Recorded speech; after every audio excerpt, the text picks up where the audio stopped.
Ya teman-teman, kembali di saya. Di sini saya akan merakit PC lagi ya. PC-nya adalah ini lagi Athlon 3000G. Ini yang paling ramai sih, dikarenakan Ryzen 3 itu pada naik semua harganya. Jadi ya ini juga naik sih, tapi aku dapat harga murah lumayan kemarin. Harganya sekitar 700 ribuan lah. Nanti saya kasih tahu. Dan di sini saya membuat rakit PC untuk gaming maupun editing. Yang dimana ini tuh pesanan dari orang Cianjur. Dia tuh ingin buat main game dan juga buat editing sih. Jadinya saya menggunakan ini dulu untuk pertamanya. Kalau misalnya kedepannya diupgrade tinggal tambah VGA, tapi harus ganti power supply-nya ini ya, karena saya masih memakai bawaan dari casingnya ini Armageddon TR1100. Ya seperti itulah. Dan di sini semua part-partnya totalnya yaitu 3,2 juta. Nanti saya akan kasih tahu berapa harganya semua part-partnya ini. Ini ada barang second maupun barang baru. Yang ini second RAM-nya, ini juga harddisknya second, dan semuanya rata-rata baru sih. Dan seperti itu, sebelum saya lanjutkan, jangan lupa subscribe ya teman-teman, di pojokan bawah tuh ya, tinggal diklik seperti itu. Dan kita lanjutkan saja yang pertama. Yang pertama itu, ini adalah PC yang kurang lebih sama dengan PC rakitan saya yang dimana sudah 3 bulan atau 2 bulan yang lalu lah. Yang dimana menggunakan Athlon 3000G dan juga ada ini ya, CPU coolernya ini ya. Yang dimana customer ini dia tuh memintanya yang sama, jadinya aku juga bingung sih, agak susah. Yang dimana RAM-nya itu juga sulit karena kan yang dulu itu saya tuh membelinya second sih. Dan juga ada LED-nya biru, tetapi ya itu susah sih karena second ya. Second kan barangnya untung-untungan bisa dapat bisa tidak. Dan juga bobonya dan juga posisinya dia tuh ya agak sulit karena kan ini kan posisinya Athlon 3000G langka kalau sekarang, harus membelinya bundling, tidak bisa membeli satu-satu. Jadinya saya membeli bundling dengan ini ya, bobonya Gigabit. Ini yang paling bagus nih, paling banyak yang dicari juga dikarenakan dia itu bisa mengoceh prosesor maupun RAM. Kalau yang ini, kalau yang A320 biasa merek lainnya dia itu hanya mengoceh RAM saja. Kalau ini bisa dua, RAM maupun prosesor. Seperti itu. Ya seperti inilah. Yang pertama saya menggunakan Athlon 3000G yang dimana mendapatkan harga 780.000. Untuk saat ini sangat murah sekali karena stoknya paling terakhir sih kalau ini. Dan juga belinya ini dia itu harus sebundling dengan ini bukunya. Bobonya saya mendapatkan harga sekitar 877.000. Itu sudah termasuk ongkos kirim sih. Ini 802 kalau ongkos kirimnya dari Bali kalau ini. Saya juga lupa nama tokonya, nanti saya kasih link di bawah. Dikarenakan tokonya tidak menggunakan gratis ongkir, jadinya ya nggak masalah juga sih. Dikarenakan di online tuh paling murah 880.000 untuk saat ini. Kalau besok-besoknya juga kurang tahu sih. Dan selanjutnya ini bobonya dia tuh harganya sekitar 855.000 lah. Ditambah ongkir 22.000 dari Bali ke Solo, jadinya 877. Dikarenakan tokonya tidak menggunakan gratis ongkir. Ini tokonya sangat rekomendasi kalau menurutku, nggak usah upgrade ke seri atas. Ini sudah bisa OC prosesor jika kalian yang suka OC-OC-an lah. Dan lalu selanjutnya saya menggunakan RAM. Ini RAM-nya masih di plastik nih ya, masih di plastik. Ini barang second, bukan barang baru. Ini ada G-Skill hijau. Di sana sih saya membelinya harganya 450.000. Ini barang second. Ini masih murah sih kalau buatku. Dan juga saya ditawari merek tim Delta maupun G-Skill ini. Jadi saya memilih G-Skill lah. Karena ya lebih bagus G-Skill sih daripada tim yang warnanya kuning itulah. Dan lalu selanjutnya saya menggunakan ini. SSD-nya saya menggunakan SSD bukan ini ya sebenarnya. Ini masih kosongan. Dikarenakan dia itu masih dalam pengiriman, besok baru sampai. Kalau yang ini SSD-nya saya menggunakan itu Midas Force yang harganya 237.000. Yang intinya saya menggunakan Midas Force 120 GB ya seperti itulah.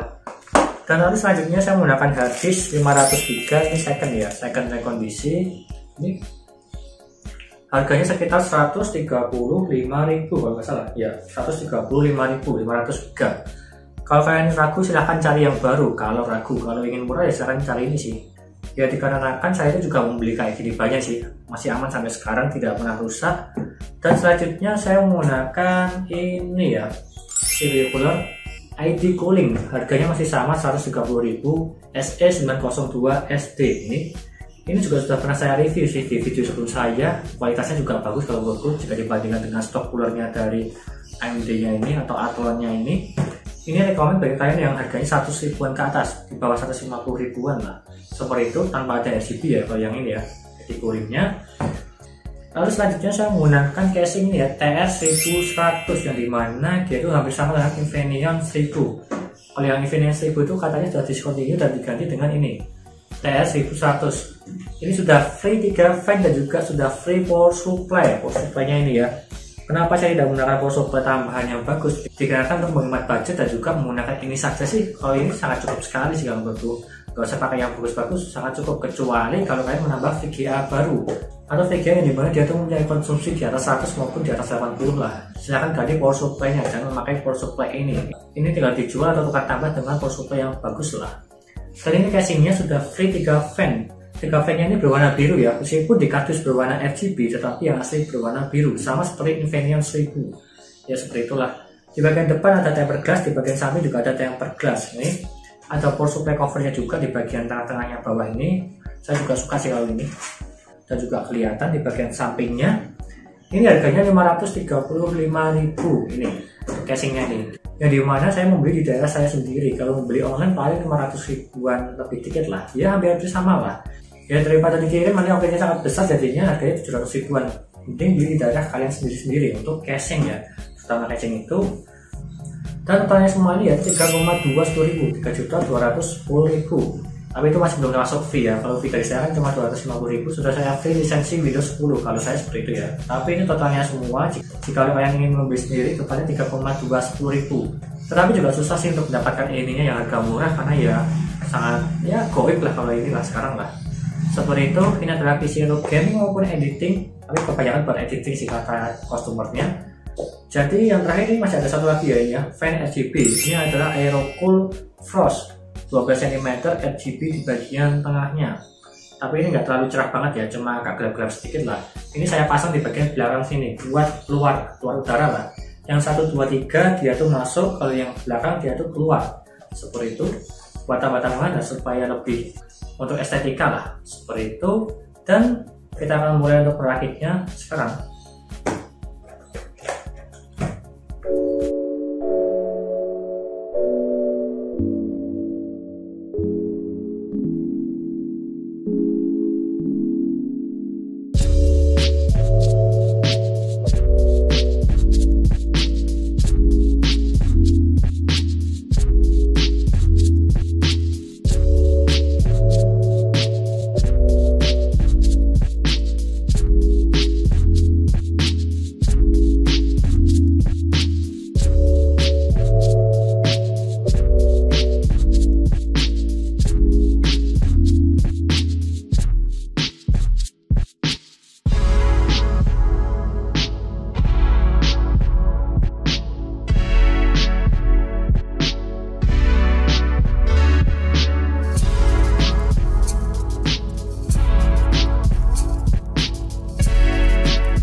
Dan yang pertama kita tes untuk SSD-nya apakah cepat atau tidak, untuk bootingnya berapa detik, dan kita tunggu aja.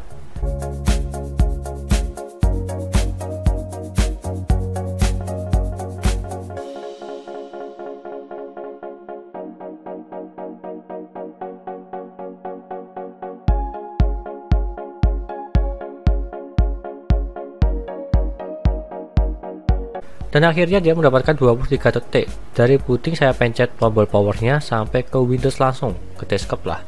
Bisa dibilang cepat atau tidak, emang ini cepat ya, seperti itu. Lalu yang kedua kita cek menggunakan harddisk Sentinel untuk mengecek apakah bagus atau tidak harddisk dan juga SSD-nya. Kita cek ya dimana SSD-nya tersebut dia tuh 100% semua dari segi performa maupun health-nya.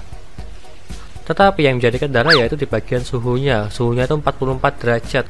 Untuk SSD Midas Force, memang ada banyak orang yang bilang kalau Midas Force itu agak panas ya, sama seperti merek Adata. Jadinya nggak masalah sih.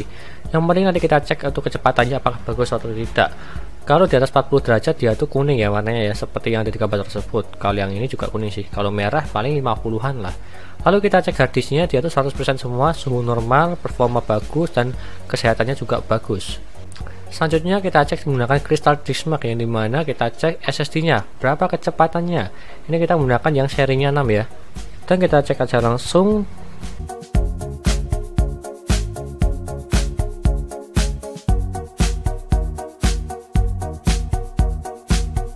Dan akhirnya dia tuh mendapatkan membaca 515 MB dan juga menulisnya 452 MB. Kalau menurutku kecepatannya ini bagus, yang dimana membacanya di atas 500 dan juga menulisnya di atas 450. Ini sudah sangat rekomen sih kalau menurutku.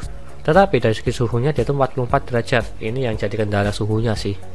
Selanjutnya kita akan mengetes untuk suhunya menggunakan HW monitor yang dimana 3000G menggunakan ID cooling SE902SD. Apakah bagus atau tidak? Kita cek suhu idle-nya 32 derajat. Yang dimana 32 derajat tersebut yaitu casingnya terbuka ya, bukan tertutup. Untuk casingnya kalau tertutup paling 35 derajat lah. Kalau yang minimalnya, kalau yang casingnya terbuka 32 sampai 33 derajat. Untuk suhu maksimalnya nanti di belakang kita akan mengecek Cinebench dahulu. Kita pindah ke Cinebench, yang dimana kita cek untuk CPU-nya dan kita klik dulu.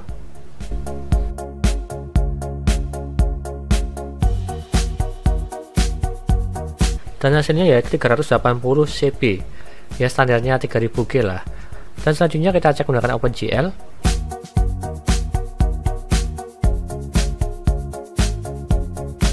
Dan akhirnya mendapatkan 37 fps. Jadi ya lumayan sih kalau menurutku 3000G. Lalu kita kembali ke HW monitor yang dimana kita cek suhunya maksimal. ID cooling SE902SD tersebut yaitu bisa menahan sampai 57 derajat, tidak sampai 60 derajat. Jadi kalau menurutku ini rekomend ya, dengan harga murah 130.000 dia itu bisa menahan di bawah 60 dan juga minimalnya 32 sampai 33 derajat. Ini sangat rekomend sih daripada menggunakan stok coolernya dari AMD. Kalau serinya Athlon dia itu lebih kecil jika dibandingkan dengan serinya Ryzen 3, 5 dan juga 7. Dan lalu selanjutnya dari segi wattnya yang dimana saya itu mengetes menggunakan Cinebench yang dimana dia itu kan full load dan juga OpenGL nya, yang dimana suhu idle-nya dia itu mendapatkan 40,1 watt untuk suhu idle-nya, sangat irit daya 40,1 watt. Lalu selanjutnya pada saat saya full load CPU maupun OpenGL dia itu mendapatkan 74,9 watt atau bisa dibulatkan 75 watt lah. Kalau menurutku ini tuh sangat rekomend bagi PC-PC kantoran maupun PC-PC warnet yang ringan lah. Dia tuh hemat daya dan juga performanya bagus menggunakan Vega 3 dari 3000G, 2 core 4 thread ya. Lumayan sih kalau menurutku main game-game ringan masih bisa seperti Point Blank maupun game-game online lah. Dan untuk tes gamenya saya kasih gambaran langsung aja, di tes di Valorant sama PUBG Lite seperti ini.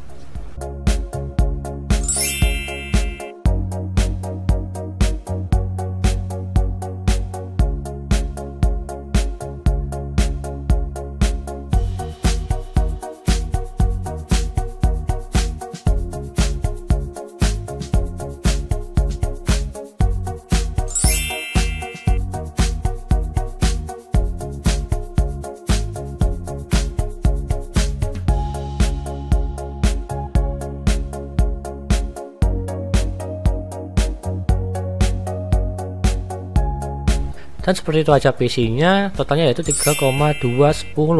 Yang dimana dalam hal ini yang sulit dicari yaitu Athlon 3000G nya, itu sangat goib. Meskipun ada, dia itu harus bundling dengan Mobu-nya ya random sih, ada yang murah ada yang mahal. Kalau saya itu mendapatkan yang Gigabyte ya terbilang agak mahal sih.